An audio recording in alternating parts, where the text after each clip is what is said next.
Ikiwa ni siku ya Boxing Day ambapo watu bado wanaendelea kusherehekea sikukuu ya Christmas.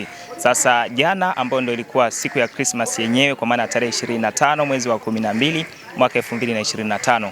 Pamoja na kwamba ni sikukuu, lakini bado shughuli zingine ziliendelea. Na sisi tumefika hapa katika hospitali ya Rufaa mkoa wa Dodoma kufahamu ni watoto wangapi ambao walizaliwa kwa siku ya jana, na hapa tupo na muuguzi Janet Michael Jackson ili aweze kutuelezea ni watoto wangapi ambao waliweza kuiona dunia kwa siku ya jana. Naitwa Janet Michael Jackson, muuguzi kutoka hospitali ya Rufaa ya mkoa wa Dodoma.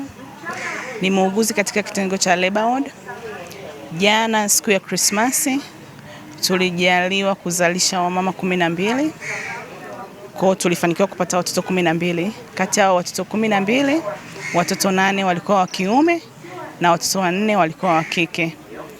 Lakini pia kati ya watoto 12, watoto 4 walizaliwa kwa njia ya operation na watoto 8 walizaliwa kwa njia ya kawaida.